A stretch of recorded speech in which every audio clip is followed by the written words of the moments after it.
Започна пријавувањето на студентите на државните универзитети. Денеска во рамки на првиот уписен рок матурантите имаат можност да се пријават на Штипскиот и Битолскиот универзитет.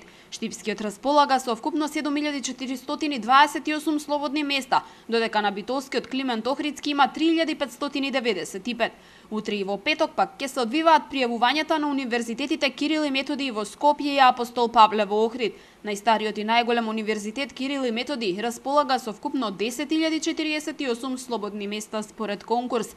Пријавувањата на Државниот универзитет во Тетово се закажани за 19 и 20 август.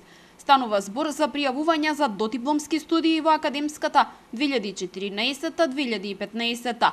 На 19 август ќе бидат објавени резултатите од пријавувањата и успехот од средно на Климент Охридски и Кирил и Методи.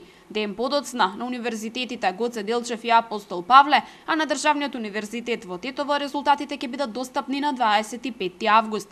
Запишувањето пак ќе се одвива од 25 до 29 август. Студентите во државна квота плаќаат по 200 евра или 100 на дисперзираните студии, а за кофинансирање и вонредни студии цената изнесува 400 евра годишно.